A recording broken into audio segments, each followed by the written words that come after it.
Coucou les amis, alors on se retrouve aujourd'hui, nous sommes vendredi, je pense que je posterai la vidéo dimanche, on va faire ensemble un point budget. Je suis en compagnie de bébé Nathan, tu dis bonjour? On lui fatigué. On va se faire ensemble un point budget de la semaine. Voilà, alors il y a mon ordinateur en face, je vais vous expliquer, papoter un petit peu 5 minutes avec vous avant de commencer, parce que il fallait que je partage le truc.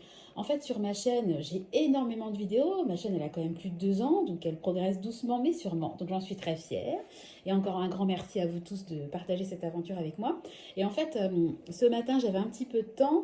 Enfin, un petit peu de temps. J'ai pris un peu de temps pour faire 2 nouvelles playlists. Donc j'ai fait une playlist rééquilibrage, parce que j'en parle quand même régulièrement.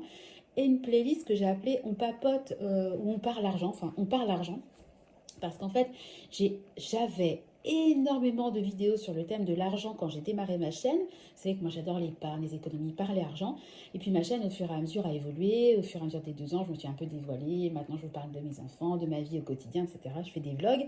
Enfin, ça a bougé. Et puis en créant la liste On parle argent, parce que j'ai une playlist que j'ai appelée Vlog, état d'âme, etc. Mais je trouve qu'elle est trop fourre-tout, parce que des fois je fais des vlogs, des fois je vais parler d'épargne, des fois je vais parler de rééquilibrage. Enfin, je trouve que c'est un peu trop fou. Des fois je fais des recettes. Il y a trop de fouillis, donc j'ai voulu faire des playlists. Je vous mettrai un petit lien sur la playlist. Et donc, en refaisant cette playlist, bah forcément, je suis retombée sur toutes mes anciennes vidéos. Je crois que j'ai dû mettre 41 vidéos dans la playlist. Et je suis remontée sur des vidéos datant d'il y a 2 ans en arrière. Et là, j'étais en train de visionner une vidéo qui s'appelle... Attendez, je vais vous montrer, tiens. Vous n'allez pas bien voir, mais bon, qui s'appelle Objectif ne plus avoir d'emprunt IMO, gestion budget avec enveloppe budgétaire virtuelle. Donc j'avais pris mon petit papier, je faisais mes notes, mes calculs, etc. Et la vidéo date de 2 ans. Et en fait, je suis très contente d'avoir fait cette playlist, parce que de chemin parcouru en 2 ans, c'est fou. Merci à vous de m'accompagner, mais merci aussi à moi, la grosse égoïste, d'avoir créé cette chaîne, parce que en fait, ça me fait comme un journal de bord, comme un historique, où je vois en fait ce que je disais il y a 2 ans et ce qui est aujourd'hui, ce qui se passe aujourd'hui dans ma vie. Et encore une fois, que d'évolution, que de chemin. Et on n'a pas conscience en fait des progrès qu'on fait dans la vie, des paliers, que ce soit en perte de poids, en épargne, en investissement, avec les enfants, les progrès aussi. Là, quand je fais la vidéo, j'avais pas encore accouché de Nathan. Là, j'ai mon petit bébé à côté de moi, mon petit acolyte, qui est toujours là, présent quand je fais mes vidéos.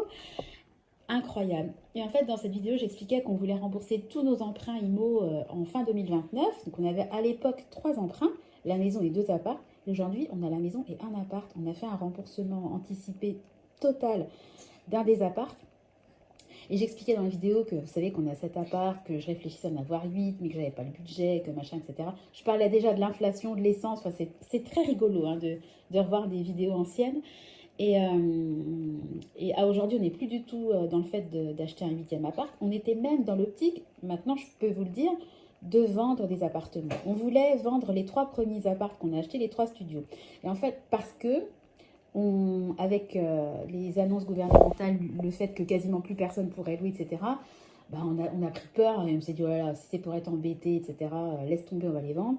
Au final, ça ne s'est pas vendu. Et au final, l'agence IMO nous a appelés pour nous dire, c'est secret, mais que nos apparts allaient remonter. Parce qu'en fait, ils se rendent compte que, bah, évidemment, les particuliers, quand on a 7 apparts, vous croyez que moi, je peux investir 15 000 euros dans chaque appart pour refaire l'isolation, changer les chauffe-eau, etc. C'est impossible. Donc, et comme l'État n'a même pas assez de logements sociaux et qu'il est bien content qu'il y ait un parc privé pour que les gens puissent se loger, hein, accessoirement, bah, si les gens dans le privé ne peuvent plus loger, doivent se mettre aux normes pour loger. Alors attention, nos appartements, ils sont aux normes hein, et ils sont très bien entretenus. Mais il y en a qui étaient vraiment limites et on s'est dit, oh là là, c'est bon, dans quelques années, ça va merder. Puis en fait, pas du tout. L'appart remonte. Ça va de A à G, je crois, et notre appart remonte dans la catégorie. Donc, on a abandonné l'idée de les vendre et on va se garder nos petits revenus locatifs, ce qui a toujours été mon objectif depuis mes 18 ans et j'étais un peu dégoûtée de devoir me délester involontairement. C'était contre ma volonté, si vous voulez. Et je vous parle de ça parce qu'en fait, ça va venir dans le budget quand il y a un recommandé qui est parti. En fait, ça concerne L'immobilier, bon, 5 minutes pour vous parler du fait que j'ai fait une nouvelle playlist et que bah, ça fait du bien des fois de se repencher un peu sur ce qui s'est passé. Moi, je vous conseille, que ce soit pas forcément sur YouTube, mais par papier, enfin, des fois de regarder ses photos, etc. Vraiment, ça m'a fait quelque chose, même de m'entendre, ma petite voix. J'avais moins confiance en moi, forcément. C'est trop rigolo. Bon, bref, on va commencer, on va y aller, on va faire le point du budget de la semaine. Voilà, donc si vous ne me connaissez pas, moi, c'est Sandra, j'ai 43 ans. Je suis maman de 3 enfants qui ont 7... le bug. 7 ans, 5 ans, et puis... toi, tu auras 2 ans au mois d'août. Hein, enfin, 5 ans, 4 ans et demi. Enfin, bon, il va sur ces... Ils sont tellement sur leur truc de catalogue de liste qu'à force, quand j'aurai 8 ans, quand j'aurai 5 ans, à force, je finis par même plus savoir quel âge ils ont. Bref. Il est 10 h du matin. Je suis la fille qui est déjà fatiguée. Alors, on y va. Donc, on va faire le point. Et je suis mariée, voilà. Et j'ai un petit chat qui s'appelle Finlay, pour terminer. Donc, au niveau de l'alimentation, voilà, il ne s'est pas passé grand-chose, hein. J'ai fait un drive à Leclerc, j'en ai eu pour 102,69 € et puis on est allé à grands frais parce que vous savez, dans mon retour de course, j'en ai parlé, il n'y avait plus d'œufs à Leclerc et puis on a pris des crevettes. Donc sur mon budget mensuel de 450 €, il me reste 333,34 €. S'il y avait eu un 3, ça aurait fait 5,3. J'aime bien les chiffres. Alors au niveau de mes enveloppes, donc ça, je vous ai mis 2 dépenses qui ont eu lieu en mars que j'avais pas pu répertorier la semaine dernière. Donc on est allé, vous savez, à la fromagerie du coin faire un petit stock de fromage. On en a eu pour 17,80 €. On s'est servi en fait du... Vous savez que j'ai pas un compte à zéro, donc on s'est servi du solde qui restait sur le compte courant du mois de mars. Donc voilà. Ensuite, le 30 mars, donc mon mari est allé sur hotel.com. Il en a eu pour 505 €. C'est pour un déplacement qui aura lieu l'année prochaine en Allemagne. Et comme c'est un très gros salon et que c'est toujours la misère pour trouver des hôtels, cette année, il s'est dit qu'il anticipait et qu'il réservait 1 an à l'avance. Donc ça, c'est de l'argent. Ça a été payé avec... on a un petit compte d'avance pour les frais professionnels. Puis évidemment, il va se faire rembourser, hein. Alors, j'ai envoyé un recommandé. Donc c'est pareil, je me suis servi de l'argent qui restait sur le compte courant de mars. Donc c'était tout simplement le recommandé pour annuler en fait le mandat de vente, dénoncer le mandat de vente. On ne veut plus vendre les apparts, on les garde comme je vous en ai parlé. Donc ça a quand même coûté 7,80 €. Je l'ai fait en ligne, hein. Moi maintenant les recommandés, je les fais en ligne, puis en papier. Comme ça, on peut pas nier le contenu du courrier. Je vous conseille, je vous en ai déjà parlé à plusieurs reprises. Si vous voulez avoir une sérénité sur un recommandé, envoyez-le sur le site de la Poste. J'ai reçu la preuve du cours. Vous recevez évidemment l'accusé de réception, mais la preuve de ce qu'il y avait dans votre courrier. Voilà. Ensuite, je vous en ai parlé, hein, j'ai recommandé pour Finlay un lot de 2 colliers Ceresto anti-puce, stick, etc. Les deux coûtent 20 €. J'en avais déjà commandé 2 boîtes, donc j'en ai 4. Donc là, j'en aurai 6. J'avais commandé que 2 boîtes parce que je voulais m'assurer de la date de péremption et ça va jusqu'à 2030. Donc j'en ai recommandé 2. Je l'ai payé avec la petite épargne de notre toutou Finlay. Alors ensuite, on va se parler d'un truc moins sympa.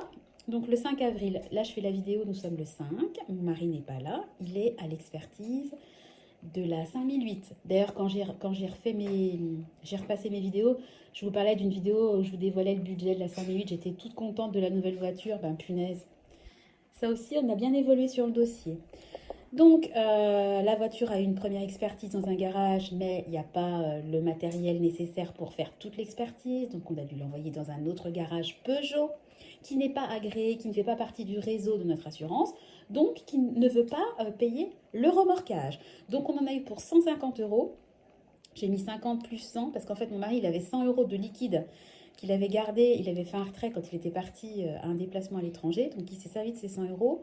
Et puis, on a fait un retrait de 50 €, mais je l'ai mis parce qu'on a payé ça avec notre épargne voiture. En sachant, petit aparté, que mon mari, hier, a eu rendez-vous avec le directeur d'agence de banque pour pousser sa gueulante parce qu'on en a ras-le-bol de payer une assurance. Nous, on n'a pas le choix, si vous voulez, du garage. C'est pas comme si on avait voulu aller là. On n'a pas le choix de prendre un garage partenaire. On doit prendre un garage qui peut faire cette expertise. Et on n'a pas le choix. Donc, pour nous, c'est pas de notre fait, si vous voulez. Donc, mon mari a eu rendez-vous avec le directeur qui va faire un geste. Donc, on ne sait pas s'il remboursera la totalité, une partie, etc. Mais en tout cas, on aura un dédommagement. Ensuite, mon mari... allez, on arrête le dossier qui fâche. Mon mari a fait le plein d'essence dans sa voiture professionnelle. Donc, il en a eu pour 62 euros. Ça a été prélevé de son épargne pro. Il a envoyé, j'ai mis recommandé, mais c'est pas un recommandé. En fait, il a envoyé un courrier suivi pour ses notes de frais qui a coûté 4,13 €. Il fait ça en lettres suivies pour sa boîte. Ensuite, donc là, aujourd'hui, en ce moment, la voiture est en train d'être expertisée. Il faut avancer l'argent pour être ensuite remboursé. Donc mon mari a vu hier avec le gars de Peugeot. Donc on a le devis, donc on en aura pour 418 €. Voilà, donc j'ai marqué en attente remboursement. Donc je me disais, ce truc-là, c'est une affaire de fou. Enfin, je vous en ai déjà parlé. Je ne vais pas refaire l'histoire, mais juste parce qu'on se parle d'enveloppe et d'argent. Si on n'avait pas d'épargne, vous voyez là, 418 plus 150 de remorquage, on arrive quand même à plus de 560 €. Enfin, heureusement que j'ai une épargne voiture, et heureusement que j'ai une épargne tout court, et heureusement que j'ai une épargne de secours. Enfin, quelle que soit l'épargne, je vous encourage, si vous pouvez, vraiment essayer de vous créer une poire pour la soif, parce que cet argent-là, si on ne pouvait pas l'avancer, on ne pourrait pas faire l'expertise. Puis en fait, on aurait tout dans le baba, quoi. Donc voilà, je suis contente d'avoir mon épargne. Même si ça me saoule, en réalité, d'avancer les 418 €, moi, ça va être remboursé. Je vois pas pourquoi on doit l'avancer. Ça devrait être payé par l'assurance. Enfin bon, bref, passons. Allez. Dans le budget autres dépenses, alors, je vous en ai parlé. Hein. Vous savez que moi, en début de mois, je fais mes commandes que j'estime essentielles dans le mois. Donc, j'ai commandé... tiens, je l'ai reçu hier. Je vais vous montrer ce que j'ai pris. Hop, moi, je fais toujours une petite cure pour les cheveux au printemps et à l'automne. Donc là, on est au printemps. Donc, je me suis commandé ça. Voilà, anti-chute Fort Capil, force croissance. Il y avait 2 mois offerts. Ça ne m'a pas coûté très cher. Donc, écoutez, on verra bien ce que ça donne. Bon, je ne perds pas mes cheveux, mais un tout petit peu au printemps. Donc, on essaie de les maintenir. Puis, j'ai pris des spirales de citronnelle. Enfin, je vous ai montré, etc. J'en ai eu pour 33,89 €. J'ai passé également ma commande Temu de début de mois, donc des caleçons pour les enfants, une petite protection pour le fond de mon four. D'ailleurs, merci aux personnes qui m'ont donné leurs astuces pour nettoyer le four avec la cendre, les pastilles de lave-vaisselle. J'ai toujours pas eu le temps d'essayer, mais je le ferai. Merci beaucoup. J'en ai eu pour 19,29 €. Et puis, alors là, par contre, c'est une commande plaisir. Bon, j'en ai eu pour 10,32 €, il n'y a pas mort d'homme. Je me suis commandé 2 articles. Alors là, c'est vraiment du pur plaisir parce qu'en vrai, j'en ai pas besoin. Mais c'est du plaisir perso pour mon budget. Donc, je vous montrerai ça, mais je suis trop contente. Moi, j'ai un classeur, des trackers, vous connaissez mes outils. Mais là, j'aurai 2 nouveaux outils. C'est vraiment du plus. Un petit kiff personnel, voilà. Donc, sur mon budget mensuel de 250 €, il me reste 185,68 € et je suis contente parce que j'ai fait toutes mes dépenses du mois. Enfin, les dépenses vraiment que je voulais faire, elles sont faites. Donc maintenant, je vais vivre avec mes 185 €. On va faire ensemble le défi des 2 €. Donc, je vous rappelle qu'à chaque fois que je fais une dépense, je me verse 2 € sur un petit compte dédié. 1, 2 dépenses alimentaires. 3, 4, 5, 6, 7, 8, 9, 10, 11, 12, 13. Voilà, donc on a 13 cases à cocher dans le budget des 2 €. Encore merci Juju d'ailleurs pour ce joli défi que tu m'as fait. Donc c'est... Oh, mais je me suis trompée de stylo. Zut, j'ai pas pris les stylos de ma douce. Attendez. Regardez. Ça, c'est un stylo que m'avait ramené, hors sujet, mais bon, un stylo que m'avaient ramené mes parents quand ils étaient allés au Portugal. Je le trouve joli. Bon, bref, on est là pour cocher les cases. Donc 13, 1, 2, 3, 4, 5, 6, 7, 8, 9, 10, 11, 12, 13. Punaise, il y en a eu. Donc on arrive à la case 74. Donc aujourd'hui, j'ai 274 € dans mon défi des 2 €. Voilà, donc je suis super contente. Je vais tout de suite faire mon virement de 26 €. Mine de rien, quand même, ça chiffre. Ranger tout ça et puis m'occuper de Nathan qui il commence à sombrer. Il est fatigué. Regardez, j'ai changé mon fond. J'ai mis un papillon. Il est 10h12. Voilà. Ah, puis je crois que j'ai oublié. Ouais, j'ai oublié une dépense. Bon, c'est pas grave, je le mettrai le mois prochain. Je me suis commandé, vous voyez, je me suis fait mal. Je me suis commandé des pansements hier sur Amazon que je vais recevoir aujourd'hui. Des pansements waterproof parce que bah là, c'est des Hansaplast, mais ils sont vraiment nuls. Et je me suis commandé des pansements, je crois que c'est Urgo. J'en avais déjà eu et ils sont super bien. Donc voilà. Sur ça, je vais aller nettoyer ma salade. Mon boudin aux pommes est au four, parce que moi, je fais mon boudin au four. Hein. Moi, je mangerai uniquement un tout petit bout de boudin, de la pomme. Je vais faire de la purée, mais moi, je pense que je mangerai plutôt de la salade. Je suis toujours ultra motivée pour mon rééquilibrage. Mon bidou dégonfle, je suis contente. Et pourvu que ça dure. Je vais vous souhaiter à tous un bon dimanche, une bonne semaine par anticipation. Mais pour l'instant, profitez bien de votre week-end. Je vous fais à tous des gros bisous. J'espère ne pas avoir parlé trop vite. J'ai toujours tellement de trucs à dire que j'ai l'impression d'aller trop vite. Je vous fais des gros bisous. Je vous souhaite une bonne journée et je vous dis à très bientôt. Tu dis coucou Nathan? Coucou. Voilà, il vous a dit coucou. Allez, à bientôt. Ciao.